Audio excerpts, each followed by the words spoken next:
بسم اللہ الرحمن الرحیم۔ السلام علیکم ناظرین، ہم اپنی آج کی اس ویڈیو میں سلطنت عثمانی اور ارطغرل غازی کے بارے میں بتائیں گے کہ ارطغرل غازی کون تھا۔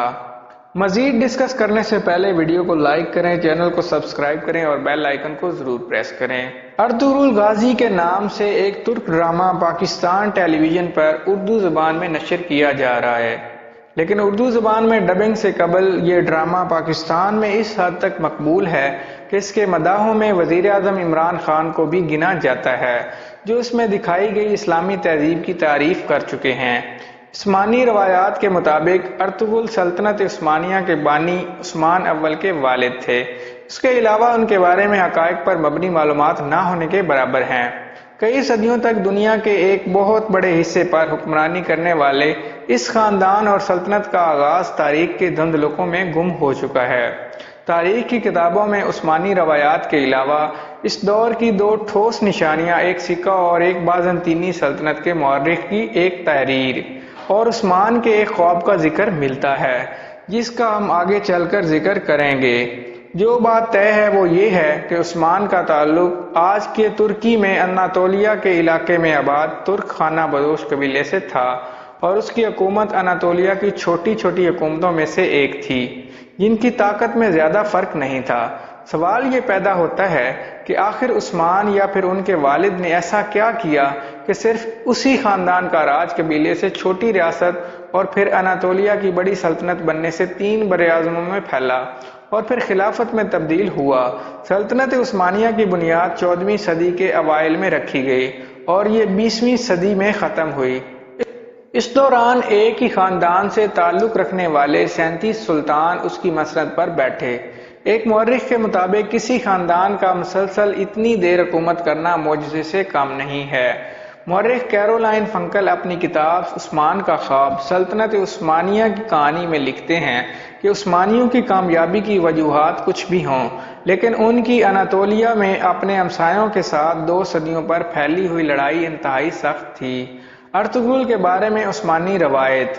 مورخ سٹینفورڈ جیشا اپنی کتاب سلطنت عثمانیہ کی تاریخ اور جدید ترکی میں اسی روایت کا ذکر کرتے ہوئے لکھتے ہیں کہ سلطنت عثمانیہ کی شروعات تاریخ کے طالب علموں کے لیے ہمیشہ سے اہم سوال رہا ہے، لیکن اس دور کے ذرائع کی کمی اور بعد کے ادوار میں لکھی گئی روایات میں تضاد کی وجہ سے پورے یقین سے کچھ کہنا مشکل ہے۔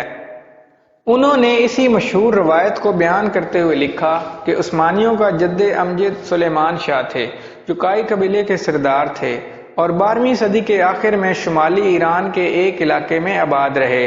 روایت کے مطابق منگول حملوں کے پیش نظر دیگر بہت سے ترک قبائل کی طرح یہ قبیلہ بھی غلامی اور تباہی سے بچنے کے لیے نئے علاقوں کی طرف روانہ ہوا، اور جیشا کے مطابق خیال ہے کہ سلیمان شاہ شام میں داخل ہوتے ہوئے دریائے فرات میں ڈوب گئے اور اس کے بعد ان کے 2 بیٹے واپس چلے گئے، جبکہ ارطغرل نے مغرب کی طرف اپنا سفر جاری رکھا اور اناطولیہ کے علاقے میں داخل ہو گئے، جہاں سلجوق حکمرانوں نے ان کی مدد کے بدلے انہیں اناطولیہ کے مغربی علاقے میں زمین دے دی۔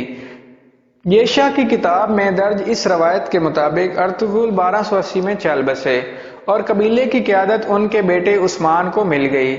فنکل لکھتی ہے کہ عثمانی روایات کے مطابق ارطغرل نامی ایک قبائلی سردار شمالی مغربی اناطولیہ میں آ کر سلجوق اور بازنطینی سلطنتوں کے بیچ کے علاقے میں آباد ہوا، اور اس روایت کے مطابق سلجوق سلطان نے ارطغرل کو سوگت میں کچھ علاقہ عطا کیا تھا۔ لیکن ارطغرل کا عثمان سے کیا تعلق تھا؟ نامعلوم تاریخ والا سکہ۔ فنکل لکھتی ہیں کہ عثمان کے دور سے ملنے والا واحد سکہ اگر اصلی ہے تو اس سے ثابت ہوتا ہے کہ ارطغرل یقیناً تاریخی شخصیت تھے۔ اس سکے پر درج ہے جاری کردہ برائے عثمان ولد ارطغرل درج ہے۔ فنکل مزید لکھتی ہیں کہ عثمان کا اپنے نام پر سکہ جاری کرنا ثابت کرتا ہے کہ وہ اس وقت صرف ایک قبائلی سردار نہیں تھے، بلکہ اناطولیہ میں اپنے آپ کو سلجوق منگول سلطنت کے سائے سے باہر ایک خود مختار امیر سمجھنا شروع ہو چکے تھے۔ تاریخ میں عثمانیوں کا پہلا ذکر۔ فنکل لکھتی ہیں کہ عثمانیوں کا پہلی بار ذکر 1300 کے قریب ملتا ہے۔ اس وقت کے ایک بازنطینی مورخ نے لکھا کہ 1301 میں بازنطینی فوج کا سامنا عثمان نامی ایک شخص کی فوج سے ہوا۔ جنگ بافیوس کہلانے والی یہ لڑائی قسطنطنیہ کے قریب لڑی گئی تھی اور اس میں بازنطینی فوج کو بری طرح شکست ہوئی، لیکن عثمانیوں کا بازنطینی سلطنت کی برابری کرنے میں ابھی بہت وقت تھا، اور جب ایسا ہوا تو اس کے ساتھ ہی ایک خاندان کا اچانک گمنامی سے نکل کر اتنا آگے آنے کے بارے میں کئی کہانیوں نے بھی جنم لیا۔ عثمان کا خواب۔ مورخ لیسلی پی پیرس نے اپنی کتاب the imperial harem women and sovereignty in the Ottoman Empire میں لکھا ہے کہ سلطنت عثمانیہ کے آغاز کے بارے میں سب سے زیادہ سنی جانے والی روایت کے مطابق عثمان نے اپنی ابتدائی کامیابیوں کے بعد ایک خواب دیکھا تھا۔ اس خواب میں انہوں نے دیکھا کہ ایک درویش شیخ ادیبالی کے سینے سے چاند نمودار ہوتا ہے اور اس کے اپنے سینے میں داخل ہو جاتا ہے۔ اس کے ساتھ ہی اس پیٹ سے ایک بہت بڑا درخت نکلتا ہے، اس کا سایہ پوری دنیا پر چھا جاتا ہے۔ اس درخت کی شاخوں کے نیچے چشمے بہتے ہیں جن سے لوگ پانی پیتے ہیں اور کھیت سراب ہوتے ہیں۔ عثمان نے جب شیخ ادیبالی سے تعبیر پوچھی تو انہوں نے کہا کہ خدا نے عثمان اور اس کی اولاد کو دنیا کی حکمرانی کے لیے چن لیا ہے، اور انہوں نے کہا کہ ان کے سینے سے نکل کر عثمان کے سینے میں داخل ہونے والا چاند ان کی بیٹی ہے، اور جو اس خواب کے بعد عثمان کی اہلیہ بنے گی۔ فنکل لکھتی ہیں کہ ابتدائی عثمانی سلطانوں کو اپنے آغاز کی تاریخ معلوم کرنے سے زیادہ دلچسپی دوسروں پر حکومت کے اپنے حق کو ثابت کرنے میں تھی، اور ان کے نزدیک ان کی سلطنت کا آغاز ایک خواب سے ہوا تھا جو عثمان نے ایک بزرگ درویش کے گھر میں قیام کے دوران دیکھا تھا۔ وہ مزید لکھتی ہیں کہ اس خواب کی کہانی کے حق میں دستاویزی ثبوت بھی تاریخ میں ملتا ہے، اور وہ یہ ہے کہ سلطنت عثمانیہ کے ابتدائی دور کے زمینوں کے کاغذات سے اندازہ ہوتا ہے عثمان کے دور میں ادیبالی نامی بزرگ موجود تھے، اور اس بات کی بھی کچھ شہادت ہے کہ ان کی بیٹی عثمان کی 2 بیویوں میں سے ایک تھیں۔ ارطغرل کا اناطولیہ۔ ارطغرل کا اناطولیہ 13ویں صدی کا اناطولیہ تھا۔ کیرولائن فنکل لکھتی ہیں کہ جس اناطولیہ میں یہ ترک قبائل پہنچے تھے وہاں بہت عرصے سے کئی نسلوں اور مذاہب کے لوگ آباد تھے، جن میں یہودی، آرمینیائی، کرد، یونانی اور عرب شامل تھے۔ اس علاقے کے مغرب میں ماضی کے مقابلے میں بہت کمزور بازنطینی سلطنت تھی، جس کا اختیار اچھے دنوں میں اناطولیہ سے ہوتا ہوا شام تک تھا، اور مشرق میں سلجوق جو اپنے آپ کو رومی سلجوق کہتے تھے۔ 13ویں صدی کے وسط میں منگولوں کے ہاتھوں شکست نے سلجوقوں کو کمزور کر دیا اور وہ منگولوں کو نذرانے دینے پر مجبور ہو گئے تھے۔ ماضی کو 2 طاقتور حکومتوں کا اختیار ان کی سرحدوں کے درمیان واقع غیر یقینی صورتحال کے اس علاقے میں نہ ہونے کے برابر تھا، لیکن یہ صرف جنگجوؤں کا اماجگاہ نہیں تھا۔ مہم جوئی کرنے والوں کے علاوہ یہاں وہ لوگ بھی تھے جن کے پاس جانے کے لیے کوئی اور جگہ نہیں تھی۔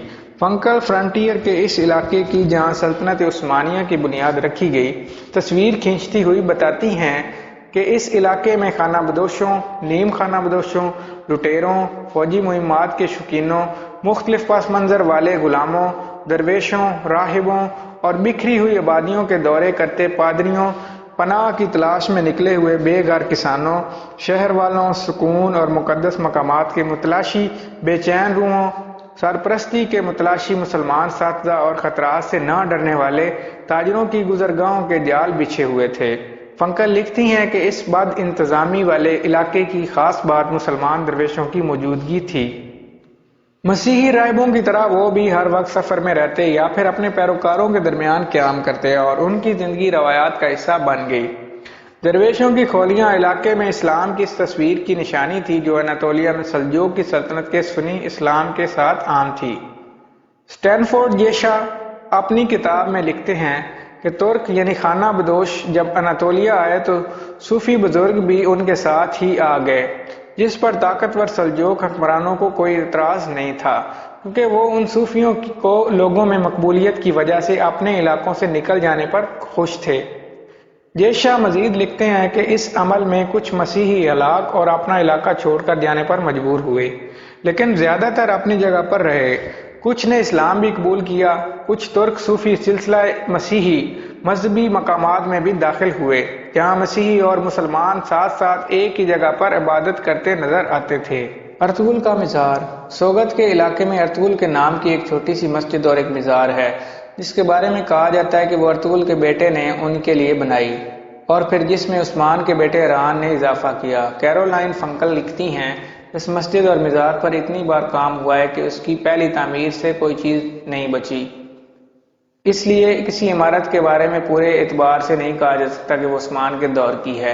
انہوں نے مزید لکھا کہ 19ویں صدی کے آخر میں سلطان عبد الحمید دوم نے کمزور ہوتی سلطنت کی ساکھ بہتر کرنے کے لیے اپنے آباء و اجداد کی شہرت کا سہارا لینے کی کوشش کی اور سوگت میں ارطغرل کا مزار از سر نو تعمیر کیا اور عثمانی شہیدوں کا ایک قبرستان بنایا۔ ارطغرل کی زندگی پر ٹی وی ڈرامہ کیوں؟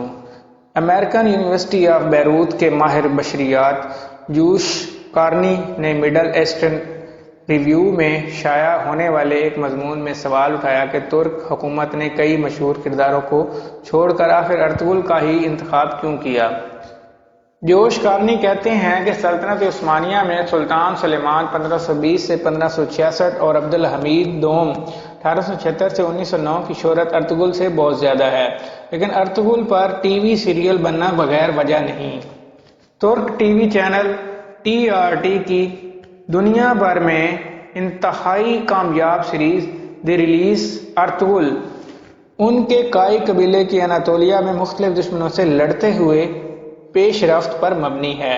نتیجتاً جبکہ تاریخی کردار ارطغرل کے بارے میں بہت کم لوگ جانتے ہیں، TRT کا کردار ترکی میں اور ترکی سے باہر مقبول ہے اور لوگ اس سے پیار کرتے ہیں۔ 2018 میں لکھے گئے اس مضمون میں کارنی کہتے ہیں کہ اس سیریز کے کئی پہلو ترکی میں ہونے والے آئینی ریفرینڈم کے اشتہاروں میں واضح تھے، جس سے کوئی شک نہیں رہتا کہ تاریخ اور پاپولر کلچر کو سیاسی فائدے کے لیے اکٹھا کر دیا گیا ہے۔